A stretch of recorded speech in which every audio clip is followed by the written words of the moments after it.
Over our lifetimes, we've all contributed to climate change. Actions, choices, and behaviours will have led to an increase in greenhouse gas emissions. And I think that that's quite a powerful thought, but it does have the potential to make us feel guilty when we think about decisions we might have made around where to travel to, how often, and how. About the energy that we choose to use in our homes or in our workplaces, or quite simply the lifestyles that we lead and enjoy. But we can also turn that thought on its head and think that if we've had such a profound but a negative impact on our climate already, then we have an opportunity to influence the amount of future climate change that we will need to adapt to. So we have a choice. We can either choose to start to take climate change seriously and significantly cut and mitigate our greenhouse gas emissions, and then we will have to adapt to less of the climate change impacts in future. Alternatively, we can continue to really ignore the climate change problem. But if we do that, we are also choosing to adapt to very much more powerful climate impacts in future. And not only that, as people who live in countries with high per capita emissions, we're making that choice on behalf of others as well. But the choice that we don't have is a no climate change future. Over the last 2 decades, our government negotiators and policymakers have been coming together to discuss climate change.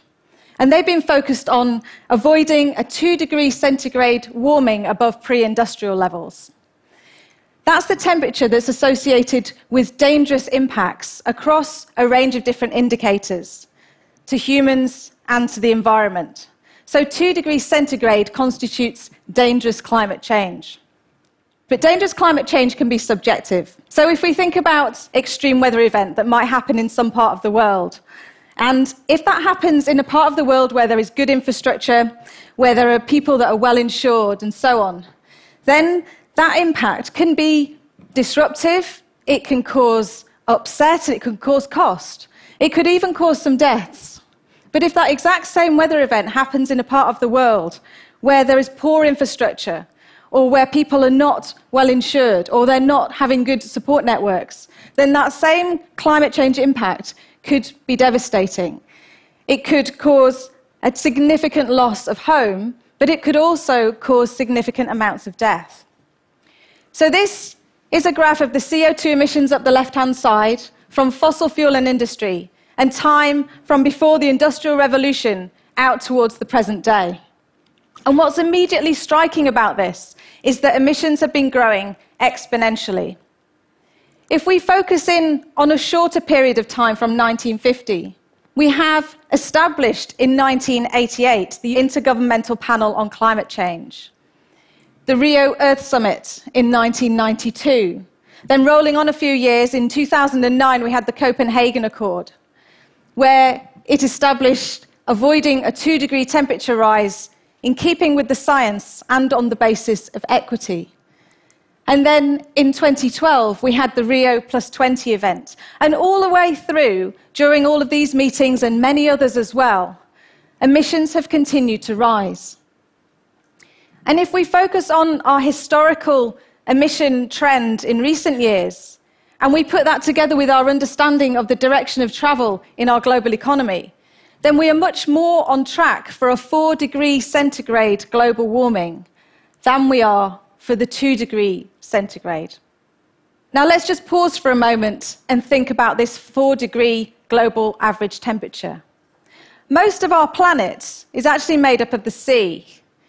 Now, because the sea has a greater thermal inertia than the land, the average temperatures over land are actually going to be higher than they are over the sea. The second thing is that we as human beings don't experience global average temperatures. We experience hot days, cold days, rainy days, especially if you live in Manchester like me. So now put yourself in a city centre. Imagine somewhere in the world, Mumbai, Beijing, New York, London. It's the hottest day that you've ever experienced. There's sun beating down, there's concrete and glass all around you. Now imagine that same day, but it's 6, 8, maybe 10 to 12 degrees warmer on that day during that heat wave. That's the kind of thing we're going to experience under a 4-degree global average temperature scenario. And the problem with these extremes, and not just the temperature extremes, but also the extremes in terms of storms and other climate impacts, is our infrastructure is just not set up to deal with these sorts of events. So our roads and our rail networks have been designed to last for a long time and withstand only certain amounts of impacts in different parts of the world. And this is going to be extremely challenged. Our power stations are expected to be cooled by water at a certain temperature to remain effective and resilient. And our buildings are designed to be comfortable within a particular temperature range. And this is all going to be significantly challenged under a 4-degree type scenario. Our infrastructure has not been designed to cope with this. So if we go back also thinking about 4 degrees, it's not just the direct impacts, but also some indirect impacts. So if we take food security, for example, maize and wheat yields in some parts of the world are expected to be up to 40% lower under a 4-degree scenario. Rice, up to 30% lower. This will be absolutely devastating for global food security. So all in all, the kinds of impacts anticipated under this 4 degrees centigrade scenario are going to be incompatible with global organized living. So back to our trajectories and our graphs of 4 degrees and 2 degrees. Is it reasonable still to focus on the 2-degree path? Well, there are quite a lot of my colleagues and other scientists who would say that it's now too late to avoid a 2 degree of warming. But I would just like to draw on my own research on energy systems, on food systems, aviation, and also shipping, just to say that I think there is still a small fighting chance of avoiding this 2-degree dangerous climate change. But we really need to get to grips with the numbers to work out how to do it. So if you focus in on this trajectory and these graphs, the yellow circle there highlights that the departure from the red 4-degree pathway to the 2-degree green pathway is immediate. And that's because of cumulative emissions, or the carbon budget. So in other words, because of the lights and the projectors that are on in this room right now, the CO2 that is going into our atmosphere as a result of that electricity consumption lasts a very long time. Some of it will be in our atmosphere for a century, maybe much longer. It will accumulate, and greenhouse gases tend to be cumulative. And that tells us something about these trajectories, because first of all, it tells us that it's the area under these curves that matter, not where we reach at a particular date in future. And that's important because it doesn't matter if we come up with some amazing whiz-bang technology to sort out our energy problem on the last day of 2049, just in the nick of time to sort things out. Because in the meantime, emissions will have accumulated. So if we continue on this red 4-degree centigrade scenario pathway, the longer we continue on it, that will need to be made up for in later years to keep the same carbon budget, to keep the same area under the curve, which means that that trajectory, the red one there, becomes steeper. So in other words, if we don't reduce emissions in the short to medium term, then we'll have to make more significant year-on-year emission reductions. We also know that we have to decarbonize our energy system. But if we don't start to cut emissions in the short to medium term, then we will have to do that even sooner. So this poses really big challenges for us. The other thing it does is it tells us something about energy policy. So if you live in a part of the world where per capita emissions are already high, it points us towards reducing energy demand. And that's because with all the will in the world, the large-scale engineering infrastructure that we need to roll out rapidly to decarbonize the supply side of our energy system is just simply not going to happen in time. So it doesn't matter whether we choose nuclear power or carbon capture and storage, upscale our biofuel production, or go for a much bigger rollout of wind turbines and wave turbines, all of that will take time. So because it's the area under the curve that matters, we need to focus on energy efficiency, but also on energy conservation. In other words, using less energy. And if we do that, that also means that as we continue to roll out the supply-side technology, we will have less of a job to do if we've actually managed to reduce our energy consumption, because we will then need less infrastructure on the supply side.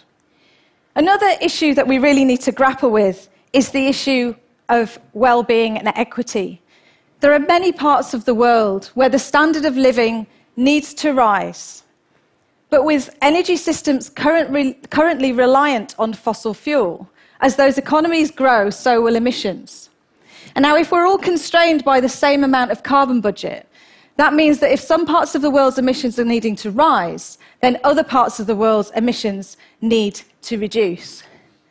So that poses very significant challenges for wealthy nations.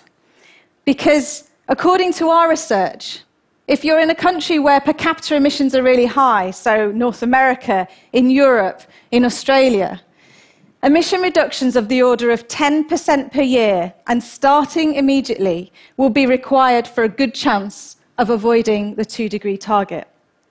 Let me just put that into context. The economist Nicholas Stern said that emission reductions of more than 1% per year had only ever been associated with economic recession or upheaval. So this poses huge challenges for the issue of economic growth. Because if we have our high-carbon infrastructure in place, it means that if our economies grow, then so do our emissions. So I'd just like to take a quote from a paper by myself and Kevin Anderson back in 2011, where we said that to avoid the 2-degree framing of dangerous climate change, economic growth needs to be exchanged, at least temporarily, for a period of planned austerity in wealthy nations. This is a really difficult message to take, because what it suggests is that we really need to do things differently. This is not about just incremental change. This is about doing things differently, about whole system change, and sometimes it's about doing less things. And this applies to all of us, whatever sphere of influence we have. So it could be from writing to our local politician, to talking to our boss at work, or being the boss at work, or talking with our friends and family, or just quite simply changing our own lifestyles. Because we really need to make significant change. At the moment, we're choosing a 4-degree scenario. If we really want to avoid the 2-degree scenario, there really is no time like the present to act. Thank you.